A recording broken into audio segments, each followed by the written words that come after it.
The text alert lit up my phone just as I was finishing a late dinner in front of the TV. It was from Megan, my wife of 9 years. Her message was unusually short, going to a party tonight. Don't wait up. A flicker of unease ran through me. Megan and I had been in a bit of a rut lately, but it was the kind of slump I figured all couples went through. I hadn't even known she had plans tonight. Shrugging it off, I grabbed my phone and sent a quick reply, "What party? With who?" 3 dots blinked on the screen, showing she was typing. Then they disappeared. A minute passed, then another. No reply. My chest tightened, a feeling I had grown all too familiar with lately. It was nothing, I told myself. She probably just forgot to mention it. But then came the second message, a little too flippant, "Just some friends. Don't stress. It's no big deal." Something about her tone felt off. Megan wasn't the kind of person to brush off details like this, especially when she knew I'd ask questions. "Where is this party?" I typed back, but the message remained unanswered. That's when I noticed something else. Her car was still parked in the driveway. Confused, I walked into the bedroom, calling out, "Megan?" No response. Her purse was gone, but her favorite black heels were still in the closet, her go-to shoes for any night out. I couldn't quite put my finger on why, but it all felt wrong. I pulled up her location on our shared phone tracking app. She was less than a mile away, parked at some random address I didn't recognize. Normally, I would have respected her privacy, but my gut told me something wasn't adding up. Curiosity gnawed at me. Against my better judgment, I grabbed my coat and keys, and within minutes, I was driving through the quiet streets toward the mystery location. As I turned onto a dimly lit cul-de-sac, her red sedan came into view. It was parked in the driveway of a modest bungalow with lights blazing inside. I parked a little ways down the street, my heart racing as I debated my next move. What was she doing here? And why the secrecy? Before I could decide, the front door of the house opened, and Megan stepped outside. My breath caught. She was wearing a tight black dress I hadn't seen in years, paired with bright red stilettos she swore she had tossed out last summer. Her hair was done up in a way she never bothered with for me anymore, and her laugh, oh, that laugh, floated through the air as a man I didn't recognize followed her out. He was tall, broad-shouldered, and impossibly well-dressed, the kind of guy you'd see in a cologne ad. My hands clenched the steering wheel. It felt like I had been sucker-punched.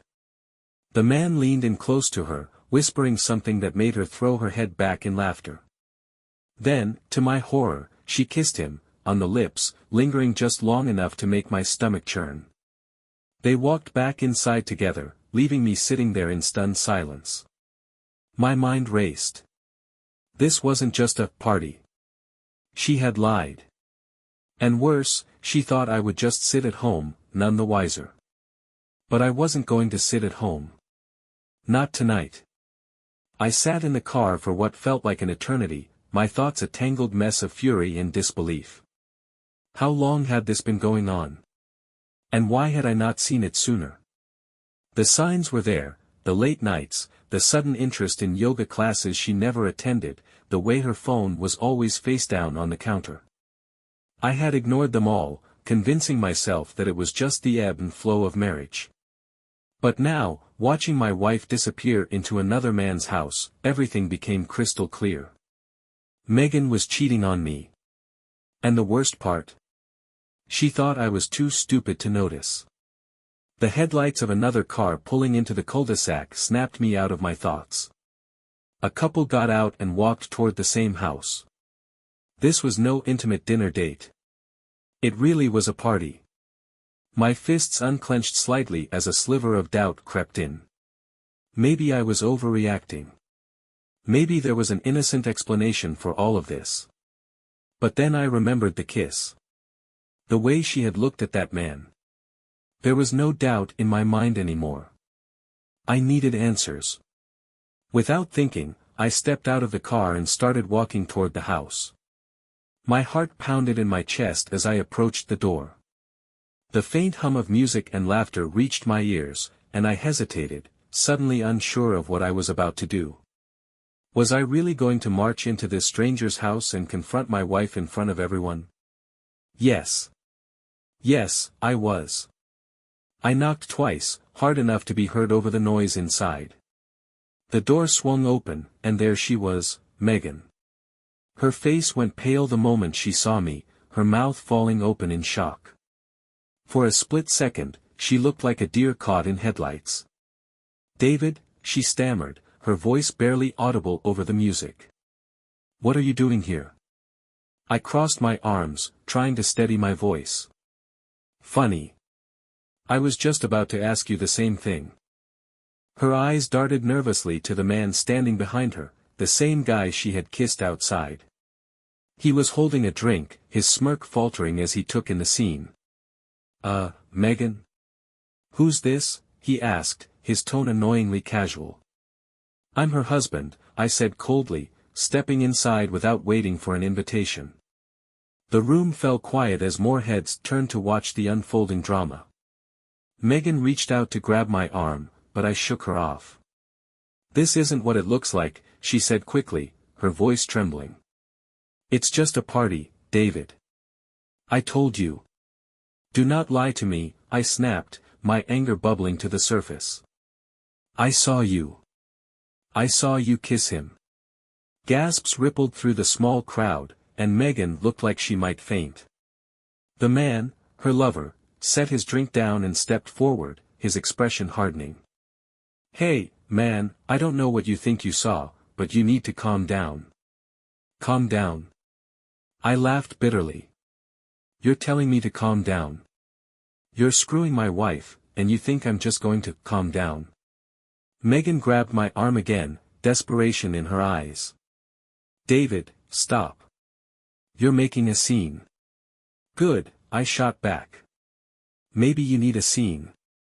Maybe you need everyone to know exactly what kind of person you are." By now, everyone at the party was watching. Some people whispered to each other, while others looked outright uncomfortable. Megan's lover raised his hands in mock surrender, trying to defuse the situation. "Look, I think you should leave," he said, his tone condescending. But I wasn't going anywhere. Not yet. I planted my feet firmly on the hardwood floor, refusing to budge. The tension in the room was so thick you could cut it with a knife. Megan's cheeks were flushed now, a mix of embarrassment and fury written all over her face. "You want me to leave?" I repeated, glaring at her lover.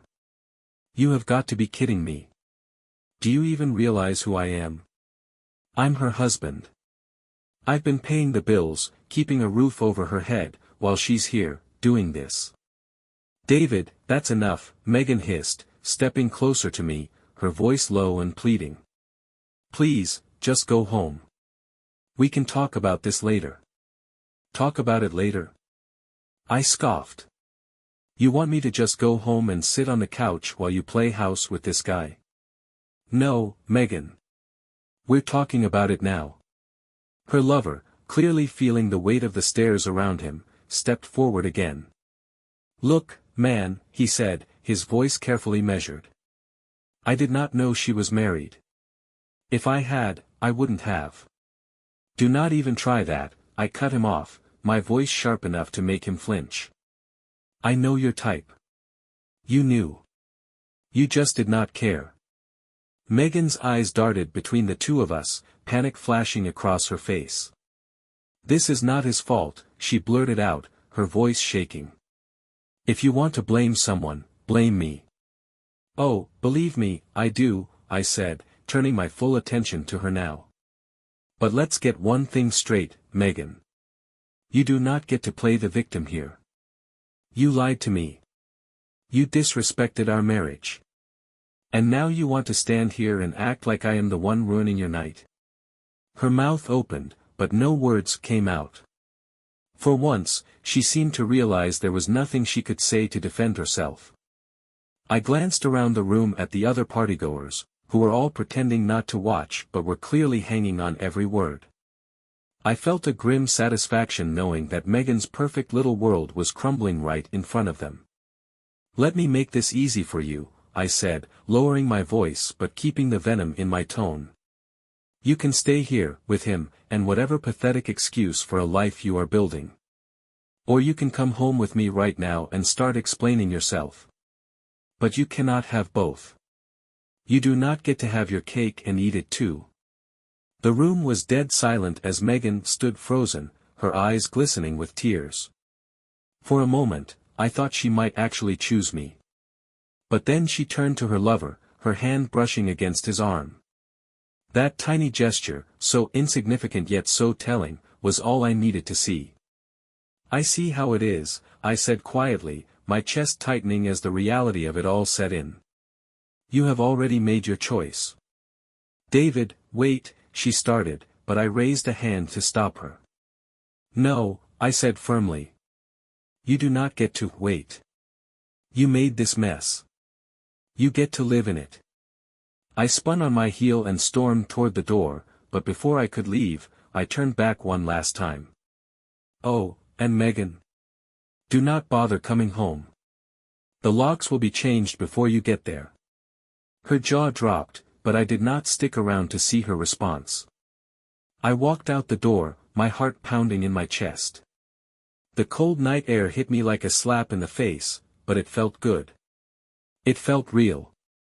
I climbed into my car and sat there for a moment, gripping the steering wheel so tightly my knuckles turned white.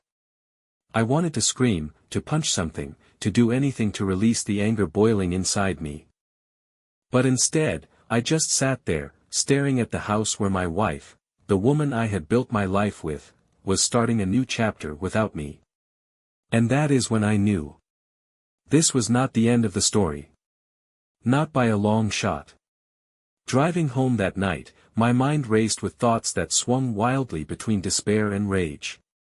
By the time I pulled into the driveway, one thing had crystallized in my mind: I was not going to let Megan and her lover walk away from this unscathed. She wanted to humiliate me, to make a fool out of me. Fine. But she was about to learn that actions have consequences. I parked the car and sat there for a few minutes, staring at the darkened windows of the house we once called a home. The memories of better times threatened to choke me, but I forced them away. I was done being the gullible, trusting husband who turned a blind eye. It was time to even the score. The first thing I did was head to the safe in the closet. Megan probably thought I was too stupid to notice she had been dipping into our joint savings account over the past few months, but I had seen the discrepancies. Little by little, she had been pulling out cash, likely to fund her new lifestyle with Mr. Perfect. Well, two could play that game. I emptied the safe, every last dollar, and logged into our online banking to transfer the remaining balance of our joint account into a private one. It was not much, but it was enough to make sure she would feel the pinch when the credit card bills came rolling in. After all, she had always been the spender between the two of us. Next, I gathered every photo, every keepsake, and every memento of our life together and dumped them into a box. The framed wedding photo that hung in the hallway. Gone. The anniversary cards she had written over the years. Into the box they went. By the time I was done, the house felt sterile, stripped of any trace of her. I shoved the box into the garage, out of sight, out of mind. But I was just getting started. The real brilliance of my plan hit me when I remembered the texts Megan had sent me earlier. The ones about, just some friends, and, not a big deal. She probably thought she was clever, erasing her tracks, but I had always been more tech-savvy than she gave me credit for. A few months ago, I had installed a backup app on her phone, something she never noticed because she never paid attention to details like that. Pulling up my laptop, I accessed the app and scrolled through her deleted messages. What I found made my blood boil all over again. Explicit texts, photos, even a few videos between her and her lover. It was all there, laid out like a roadmap of betrayal. But instead of wallowing in anger, I saw an opportunity. I downloaded everything, creating a neat little folder labeled Evidence. If Megan wanted to play dirty, I could play dirtier. And then there was the final piece of the puzzle, the guest list. At the party, I had recognized a few faces, people from her work, her book club, even a couple of our mutual friends. The kind of people who would absolutely love to know what Megan had been up to behind my back. I spent the rest of the night crafting a detailed email, complete with screenshots of her texts and a few choice images from the folder. It was brutally honest, outlining everything she had done and naming names. When I was finished, I added every email address I could find from her social circles, triple-checking to make sure her boss and her parents were included. Then I scheduled it to send the next morning. By the time I crawled into bed, exhaustion finally setting in, I felt a strange sense of calm. For the first time in months, I was not the one sitting in the dark, feeling helpless. I was taking back control. And it felt good. The next morning, I woke up to the unmistakable buzz of chaos. My phone was vibrating non-stop on the nightstand, each new notification a reminder that the storm I had unleashed was in full swing. I reached over, groggy but resolute, and swiped the screen to life. Emails. Text messages. Missed calls. One after another, they poured in, all stemming from the email I had sent out the night before. I scrolled through the barrage of replies, noting the sheer variety of reactions. Some were from mutual friends, expressing their disbelief.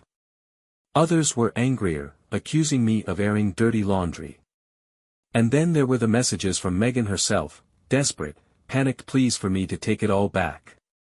But there was one email that stood out among the rest, a terse, formal response from her boss.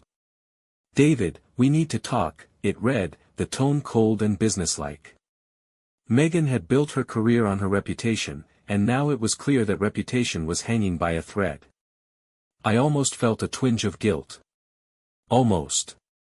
By mid-morning, the calls from Megan started. The first one, I ignored. The second, I let ring out too.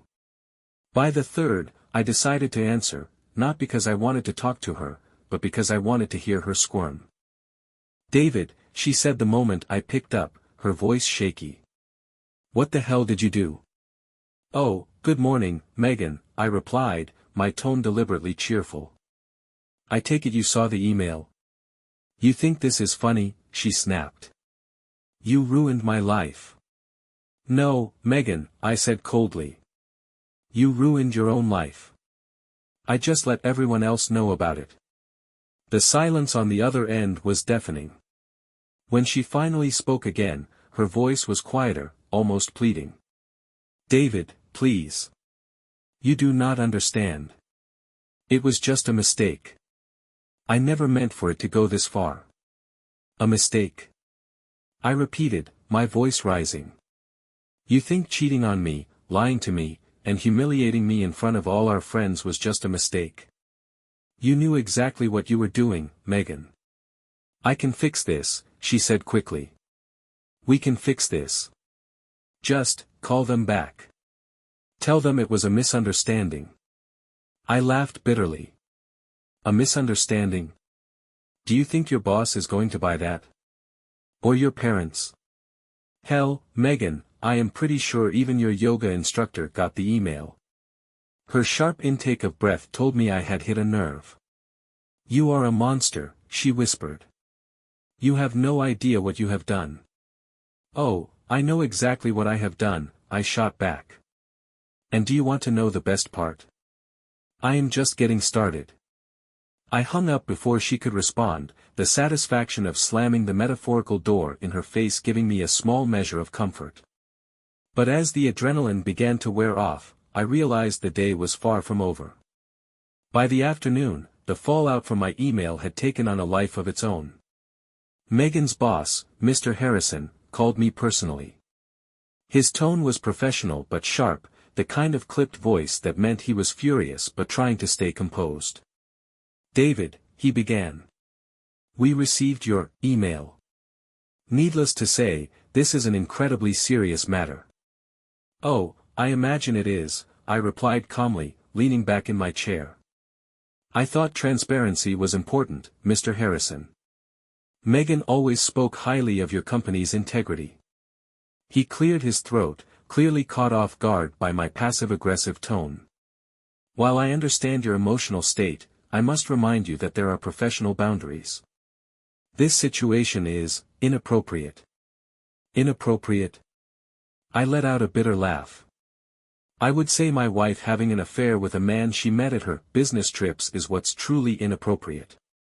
You should probably be more concerned about what kind of professionalism your employees are demonstrating. He paused, clearly wrestling with how to respond. This is not a productive conversation, he said finally. I just want you to know that we are investigating this matter internally, but it would be best for all involved if you refrain from further public action. Sure, Mr. Harrison. I'll refrain, I said, smiling to myself. Good luck with the investigation. I hung up, feeling a dark sense of satisfaction. Megan's boss could try to smooth things over all he wanted, but there was no putting the genie back in the bottle.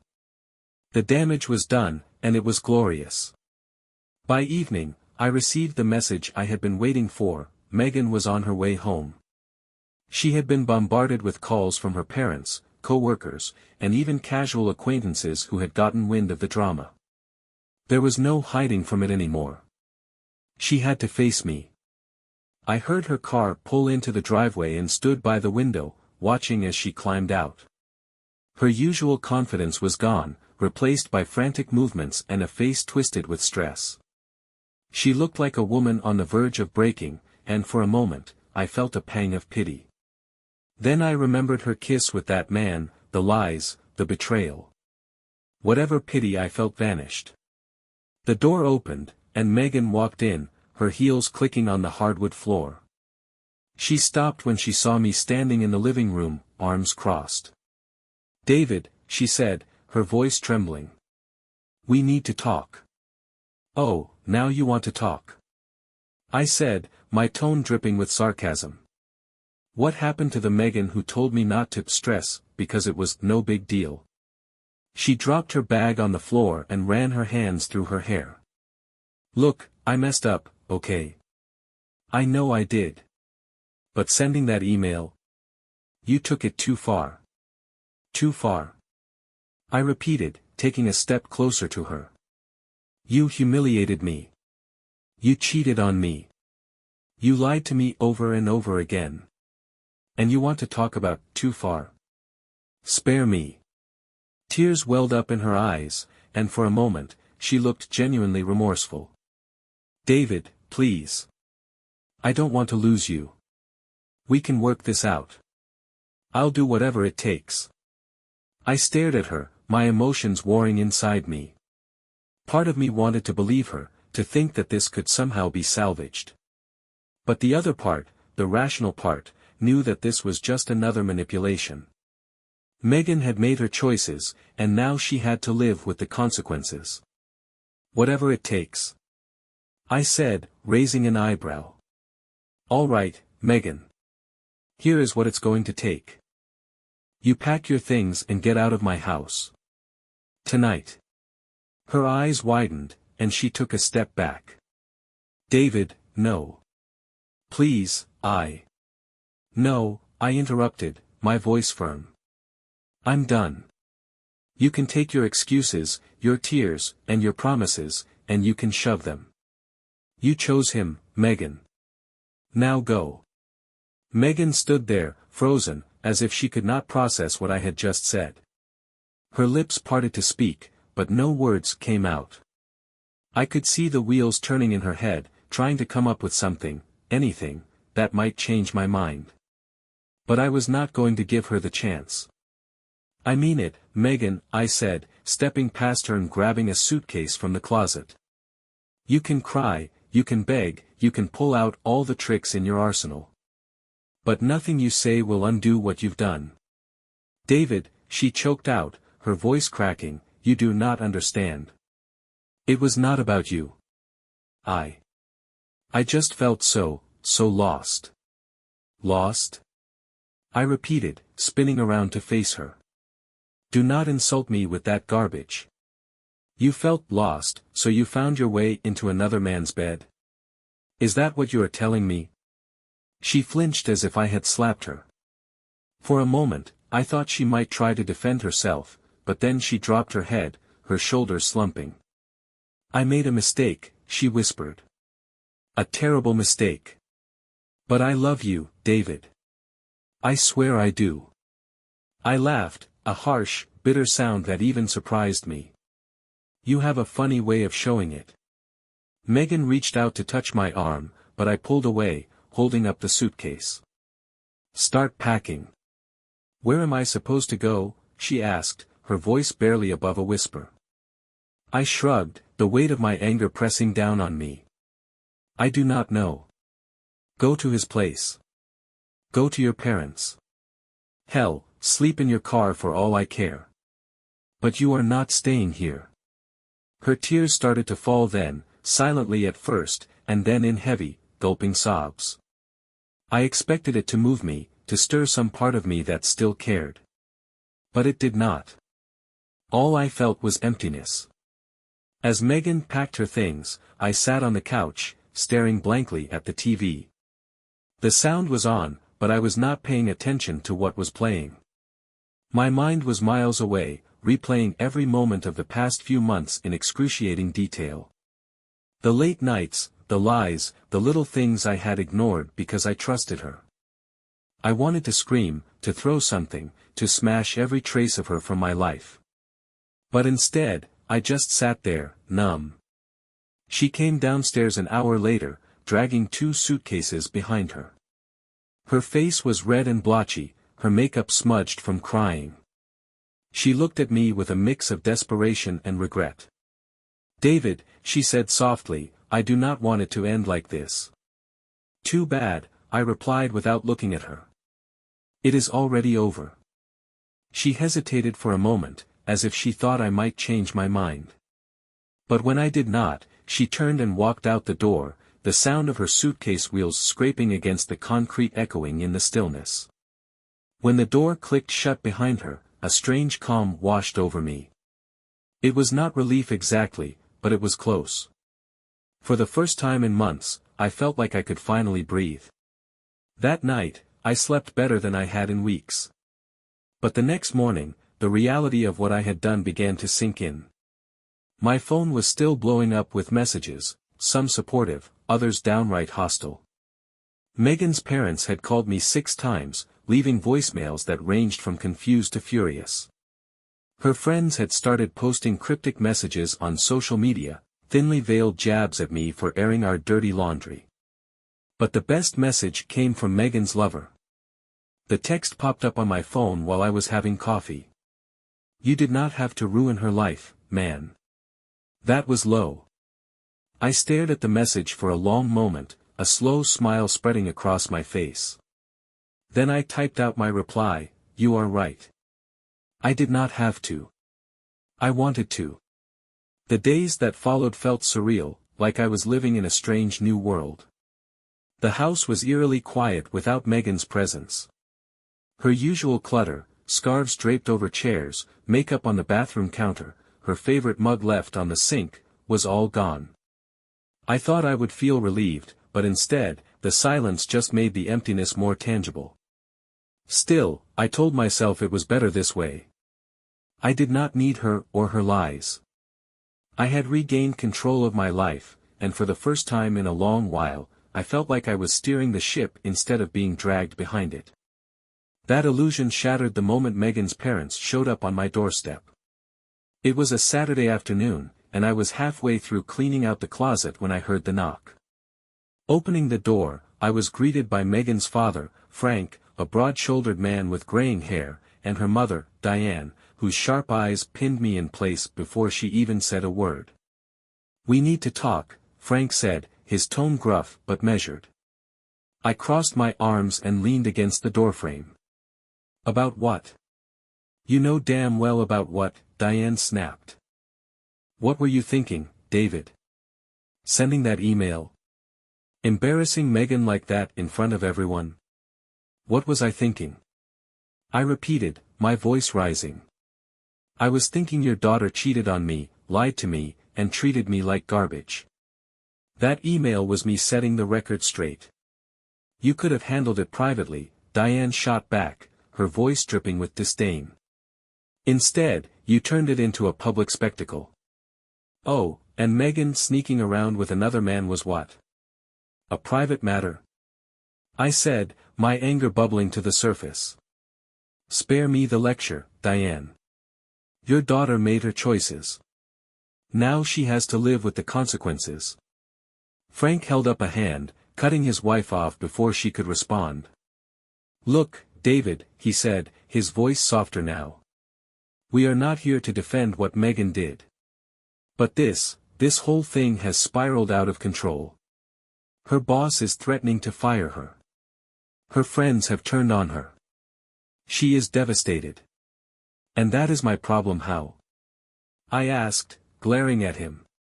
She is still your wife, Diane said firmly, her eyes narrowing. You owe her. She is not my wife anymore, I interrupted. And I do not owe her a damn thing.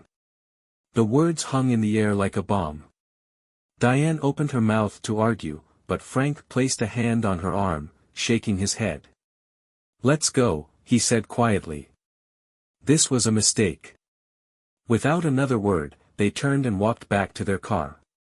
I watched them drive away, my chest heaving with anger. They expected me to feel guilty, to cave under their disapproval. But I did not. If anything, their visit only reinforced what I already knew, I had done the right thing. The next day, I got another text from Megan's lover. This time, it was not just words. It was a photo of the two of them together, arms wrapped around each other, with the caption, "She's better off without you." I stared at the photo, my blood boiling. The sheer audacity of this guy, the smugness in his expression, made me want to drive to wherever he was and knock that grin off his face. Instead, I took a deep breath and typed out a reply, better off. Sure. Let me know how that works out when she cheats on you too. I hit send and tossed my phone onto the couch, shaking my head. He thought he had won. He thought he had taken Megan from me. But the reality was, I had let her go. And I had no doubt that their little fairy tale would crash and burn just like ours had. I thought Megan was out of my life for good, but I underestimated her ability to stir the pot. A few days after her parents' failed attempt at guilt-tripping me, I got an unexpected call from a lawyer. At first, I thought it might have something to do with the financial fallout from the separation. But no, Megan was not content with just walking away. She was suing me for emotional distress. When the lawyer explained it, I almost laughed out loud. Apparently, my infamous email had caused irreparable damage to her reputation, her career, and her mental health. She was claiming that my actions had led to the breakdown of her life, and she wanted compensation. The lawyer even suggested that I consider an out-of-court settlement to avoid further complications. Let me get this straight, I said, barely able to keep the sarcasm out of my voice. She cheats on me, lies to me, and humiliates me, and now she wants me to pay her for it. I understand this is an emotional situation, the lawyer replied, his tone patronizing. But my client has a right to pursue legal action if she feels she has been wronged. Wronged? I repeated, practically choking on the word. Let me tell you what wronged looks like. It's walking into your home, your marriage, and finding out it's all been a lie. If anyone deserves compensation, it's me. I am just doing my job, the lawyer said, his voice calm but firm. You will receive the paperwork shortly. When I hung up, my hands were shaking with rage. This was Megan's way of trying to get the last word, to claw back some control after everything had fallen apart. But if she thought I was going to roll over and take it, she had another thing coming. That night, I poured myself a glass of whiskey and sat down at my computer. If Megan wanted to drag this into a courtroom, I would be ready.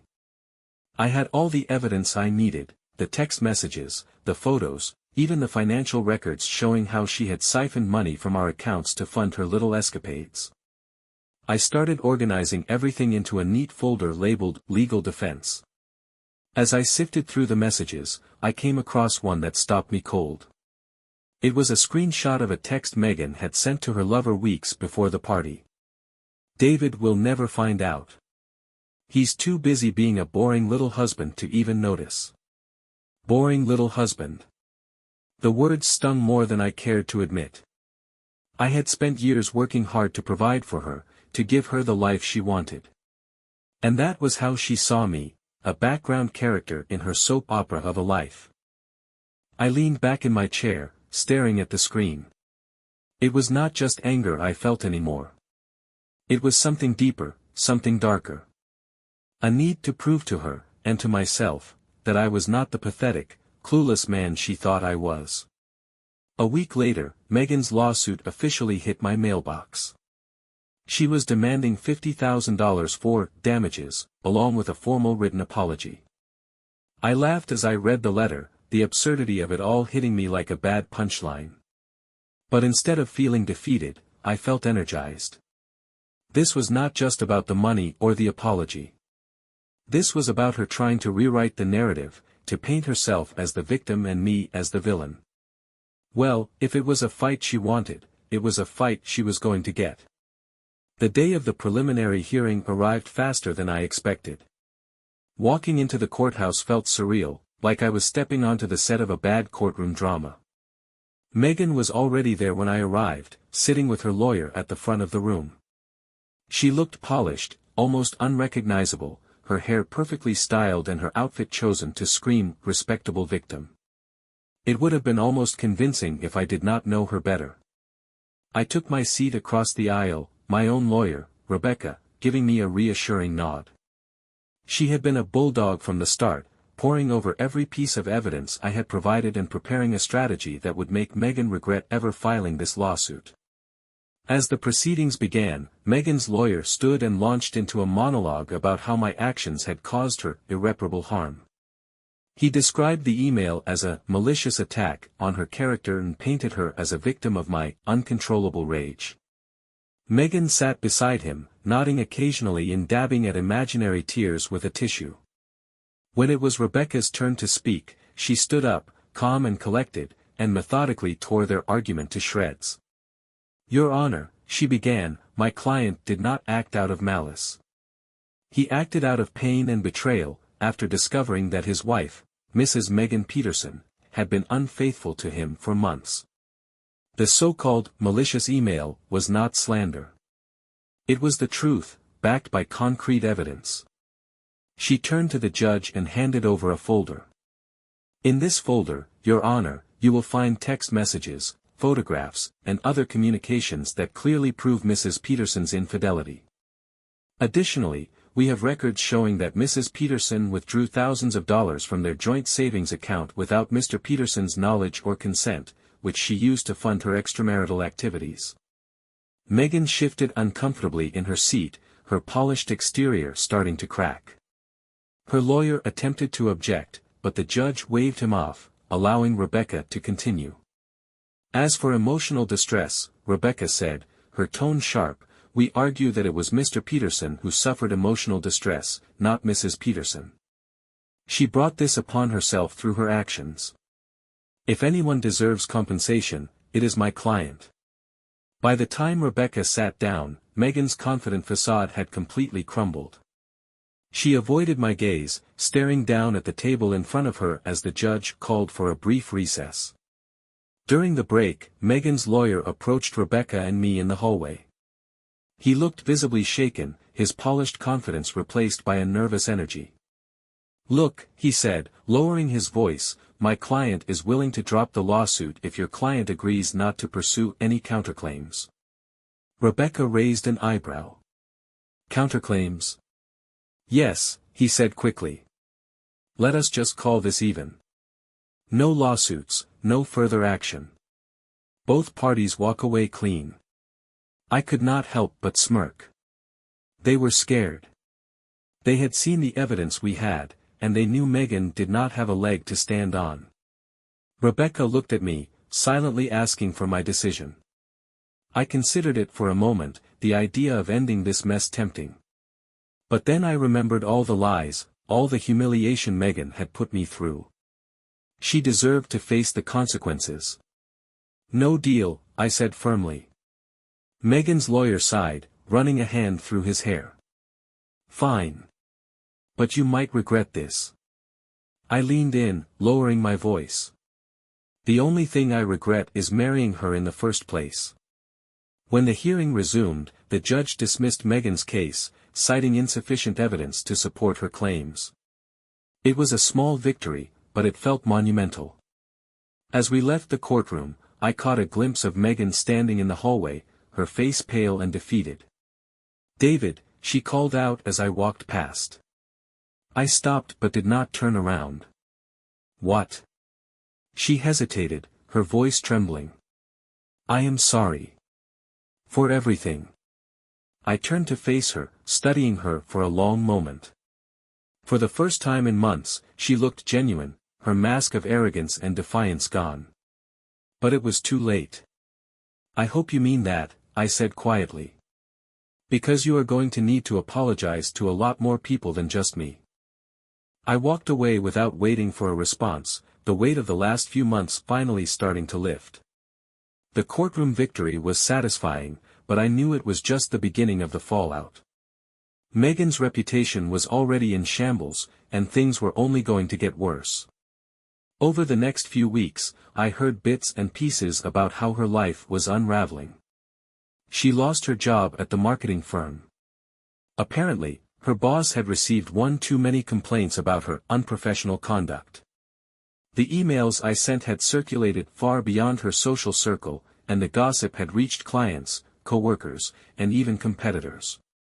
In an industry where appearances mattered, Megan had become a liability. But the real kicker came when I got a call from one of our mutual friends, Lisa. She had been close to Megan for years, but even she had her limits. "You are not going to believe this," Lisa said, her voice filled with a mix of anger and disbelief. "Megan's been trying to blame you for everything. She is telling people you drove her to cheat." I let out a bitter laugh. "Of course she is. Megan's never been one to take responsibility." "Well, it's backfiring," Lisa continued. "No one's buying it. After the emails and the court case, everyone knows the truth. Honestly, I think she's hit rock bottom." Rock bottom. I wondered if that was true. Megan had always been the type to claw her way out of trouble, no matter who she had to step on in the process. But from what Lisa told me, even her closest allies were starting to turn their backs on her. A few days later, I got another surprise, a call from Megan's lover, Greg. I almost did not answer, but curiosity got the better of me. "What do you want?" I said, my tone icy.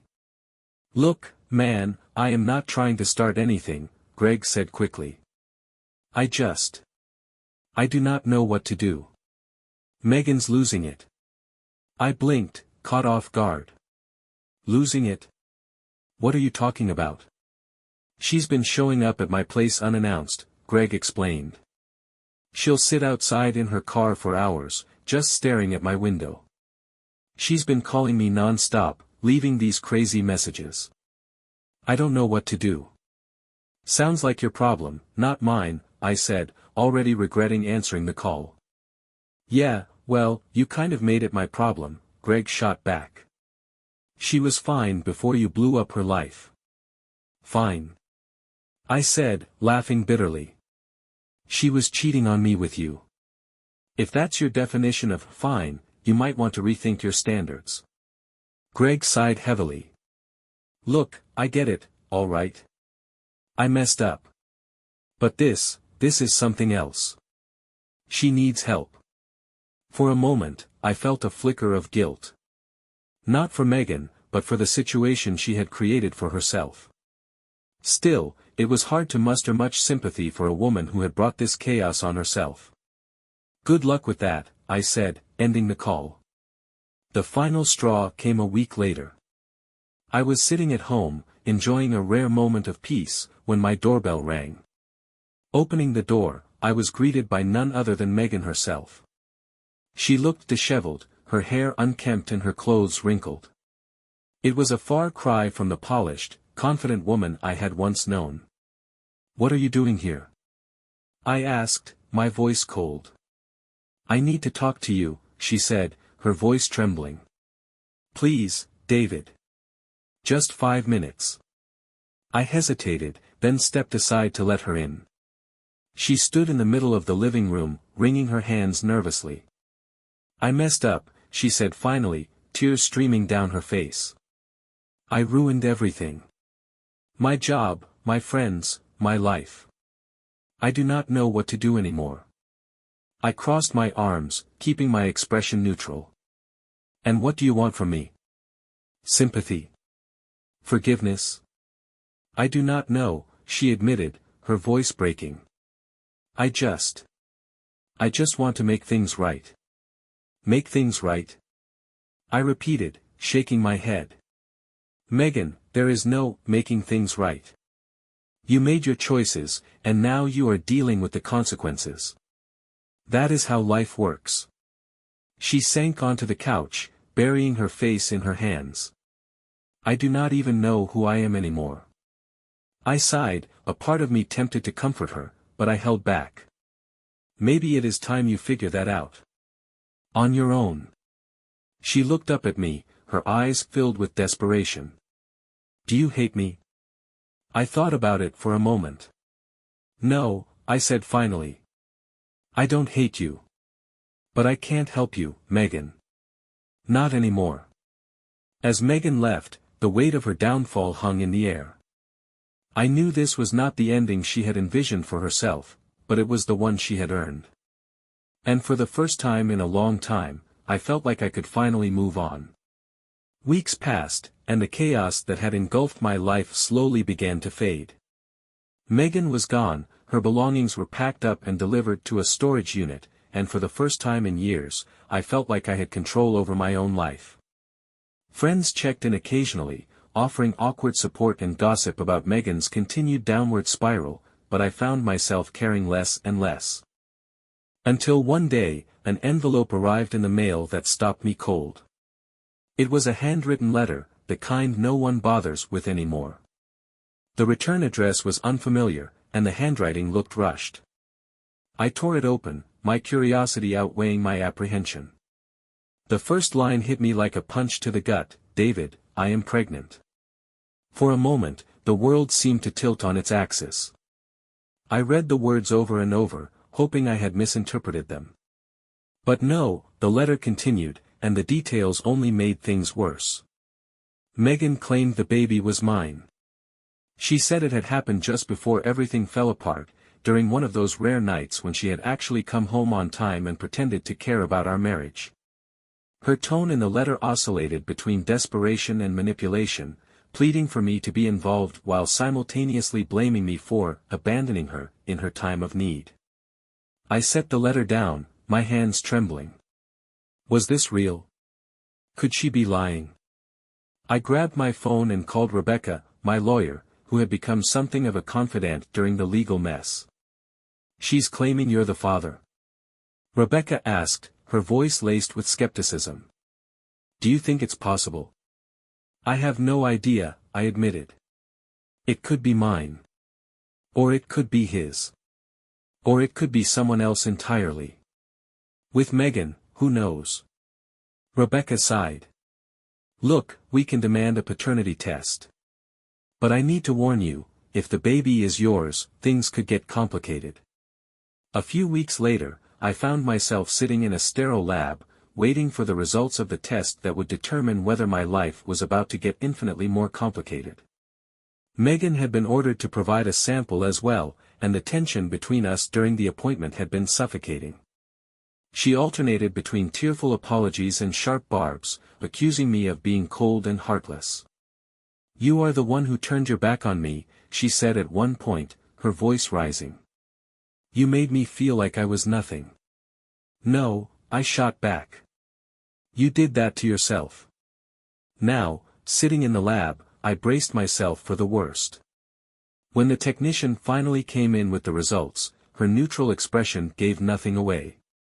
"Well?" I asked, my heart pounding. She glanced at the file in her hand. The paternity test is negative.